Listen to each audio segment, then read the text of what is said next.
फरमाते हैं कि अल्लाह तबारक व तआला अपने बंदों से ईद के दिन मुखातब होता है और कहता है आज तुम जो मुझसे मांगोगे, अगर आखिरत के बारे में मांगोगे तो भी अता किया जाएगा, अगर दुनिया के बारे में मांगोगे तो रब्बे कायनात फरमाता है मैं देखूंगा अगर उसमें भलाई होगी तुम्हारे लिए तो अता की जाएगी। अल्लाह फरमाता है जब हम नमाज अदा कर लेते हैं तो अल्लाह यूं मुखातब होता है अपने बंदों से, ऐ मेरे बंदों तुमने इबादतों बंदगी कर ली है, तुमने मुझे खुश कर दिया है, तुमने मुझे राजी कर दिया है, मैं दिन तुम्हें राजी कर दूंगा, अब अपने घर की तरफ लौट जाओ।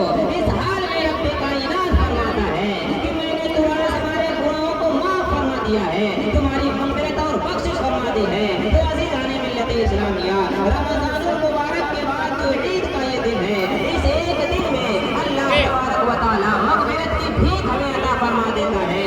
और जब नमाज अदा करके हम घर की तरफ लौटते हैं तो इस हाल में लौटते हैं कि अल्लाह हमारे सारे गुनाहों को माफ फरमा देता है, तो गुनाहों को माफ फरमा देता है। इस हाल में हम अपने घर की तरफ लौटते हैं, लेकिन अज़ीज़ाने मिल्लत इस्लामिया इससे पता ये चलता है कि अल्लाह तबारक व तआला हमें राजी कर देगा, अल्लाह हमें खुश करेगा।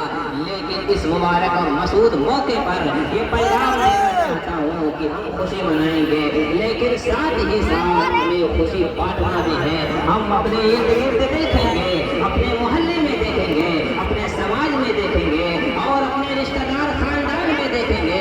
अल्लाह के कुछ बंदे ऐसे हैं जो आज के दिन भी नए कपड़े नहीं पहन सकते हैं, जो आज के दिन भी अपने बच्चों को ईदी नहीं दे सकते हैं। यानी बहुत सारे ऐसे अल्लाह के बंदे मजबूर हैं, लाचार हैं दुनिया में। तो अज़ीज़ाने मिल्लत इस्लामिया, आपके पास नए कपड़े हैं, आप नए कपड़े पहन कर आ गए हैं, आप अपने बच्चों को ईदी देते हैं, आप अपने बच्चों के लिए तमाम इंतजामात करते हैं, लेकिन अज़ीज़ाने मिल्लत इस्लामिया, ईद हकीकत में उसी होगी जो शख्स खुद खुशी मनाएगा, साथ ही साथ अपने रिश्तेदारों को भी खुशी मनाने का मौका अता फरमाएगा, अपने मोहल्ले में जो गरीब है उनको भी खुशी मनाने का मौका अता फरमाएगा।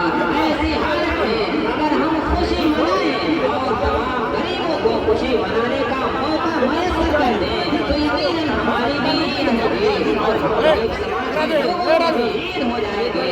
और जब ऐसे ईद मनाई जाएगी तो अल्लाह तबारक व तआला हमें फरमा देगा और तमाम मुसलमानों को माफी का परवाना अता फरमा देगा।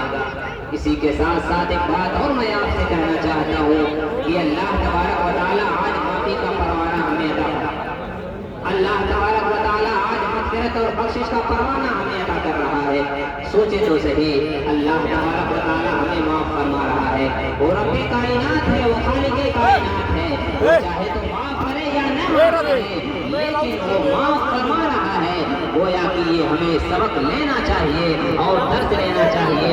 आज के इस ईद उल फित्र के मौके पर इस इज्तिमा से हमें ये सबक लेना चाहिए कि जब अल्लाह तबारक व तआला खालिक़े कायनात होकर हमें माफ फरमा रहा है तो हमें भी एक दूसरे को माफ कर देना चाहिए, एक दूसरे की गलतियों और कोताहियों को दरगुजर कर देना चाहिए। आज खुशी का दिन है तो इस खुशी के दिन में आपसे कोई नाराज नहीं रहना चाहिए, आपसे कोई नाखुश नहीं रहना चाहिए।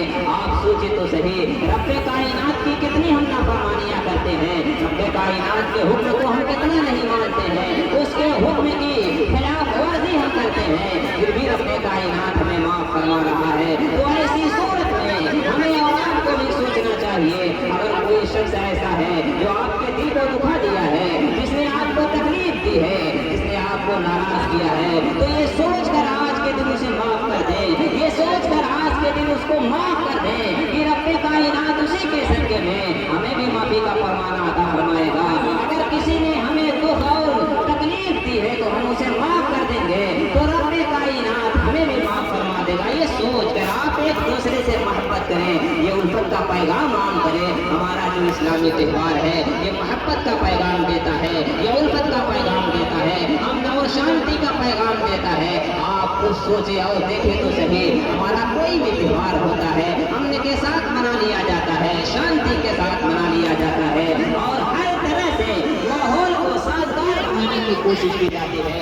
अज़ीज़ाने मिल्लत इस्लामिया, यही हमारा पैगाम है, यही इस्लाम की तालीम है, यही इस्लाम के अहकाम है। है, अगर हम इस पर अमल करेंगे हम भी खुशहाल रहेंगे और हमारा समाज भी खुशहाल रहेगा। तो हम बेखुसूस अपने घरों में भी देखें, बहुत सारे ऐसे लोग होंगे आज उनके भाई उनसे नाराज होंगे, उनकी बहनें उनसे नाराज होंगी, या खुद कोई शख्स अपनी बहनों से नाराज होकर बैठा है, ईद की नमाज अदा करने के लिए आ गए हैं, लेकिन बहन रो रही है, भाई नाराज है और गरीब रिश्तेदार नाराज है। अज़ीज़ान मिल्लत इस्लामिया, ये ईद नहीं होनी चाहिए।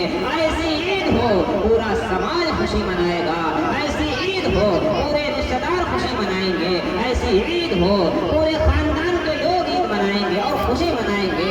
जब अल्लाह तबारक व तआला हमें ये मौका मयस्सर किया है कि हम खुशी मनाएं, तो हम एक दूसरे को नाराज करके, एक दूसरे की जो नाराजी है वर्षों से, उसे हम अपने दिल में रखकर क्यों किसी दूसरे को नाराज कर रहे हैं या नाराज हो रहे हैं? नहीं, अगर खुशी का पैगाम है तो सबको खुश होना चाहिए। अज़ीज़ान मिल्लत इस्लामिया, इस तरीके से अगर हम खुशी मनाएंगे, इस तरीके से त्यौहार मनाएंगे, तो यकीनन अल्लाह तबारक व तआला हमें माफ़ी का परवाना अता फरमाएगा और हमेशा सदा हमें खुश रखेगा। साथ ही साथ ये भी पैगाम आप लेते हुए जाए, हम नमाज पढ़ते जाए, हम कांधे से कांधा मिलाकर खड़े होते हैं, कोई आगे कोई पीछे, कोई ये नहीं देखता है कि कौन बड़ा है और कौन छोटा है। इस ईदगाह के इज्तिमा से हमें ये भी सबक हासिल करना चाहिए कि हर शख्स कांधे से कांधा मिलाकर खड़ा होता है। आज खुशी के दिन कांधे से कांधा मिलाकर खड़ा होता है, लेकिन आपको मैं बताऊं, गमी के दिन में भी हमारा ये इस्लाम जो हमें तालीम देता है, आप जनाजे की नमाज भी पढ़ते हैं, गमी का वो नमाज है, गमी के वक्त क्या रहा यार, लेकिन उस वक्त भी कांधे से कांधा मिलाकर खड़े होते हैं। पैगाम देते हैं कि हम अपने मोमिन भाई को, चाहे वो खुशी का दिन हो, कांधे से कांधा मिलाकर खड़े होंगे, उसे तन्हा नहीं छोड़ेंगे, और अगर गमी का दिन हो, मुसीबत और परेशानी का दिन हो, फिर भी उससे कांधे से कांधा मिलाकर जनाजे की नमाज में शरीक होते हैं। यानी न खुशी में हम तन्हा छोड़ेंगे और न गमी में तन्हा छोड़ेंगे। यही हमारा पैगाम है, यही ईद का पैगाम है, यही इस्लाम का पैगाम है कि अपने मोमिन भाई को कभी भी तन्हा नहीं छोड़ना चाहिए। नबी ये दो जहाँ इरशाद फरमाते हैं, किसी को किसी पर फजीलत नहीं है, यानी कौम मुस्लिम, कौम समाज जो हमारा है, इसमें किसी को किसी पर इस तरीके से फजीलत नहीं है। हाँ, कांधे से कांधा मिलाकर बराबर खड़े होकर अमन और शांति और उल्फत और मोहब्बत का पैगाम देकर हम खुद समाज में खुशहाली लाएंगे, अपने मोहल्ले में खुशहाली लाएंगे, अपने शहर में खुशहाली लाएंगे और दुनिया वालों को ये बताएंगे कि हम जो त्यौहार मनाते हैं उसमें अमन शांति का पैगाम दिया जाता है और हर तरीके से माहौल को साजगार रखा जाता है। इस तरीके से इस्लाम का पैगाम आम करें, इस्लाम की तालीम आम करें, दुनिया में भैया कर और दुनिया तुम्हारे कदमों में झुकती हुई नजर आएगी। लेकिन जैसे ही हम मस्जिद से ईदगाह से निकलते हैं, अभी तो एक साथ खड़े हैं, अभी तो कांधे से कांधा मिलाकर खड़े हैं, अभी तो बराबर है, लेकिन जैसे ही मस्जिद से निकलते हैं अज़ीज़ान मिल्लत इस्लामिया, फिर एक दूसरे से वही नफरत वाला माहौल, फिर एक दूसरे से न सलाम न इकराम। सबसे पहले आप आए तो यहाँ सल्लल्लाहु अलैहि वसल्लम इरशाद फरमाते हैं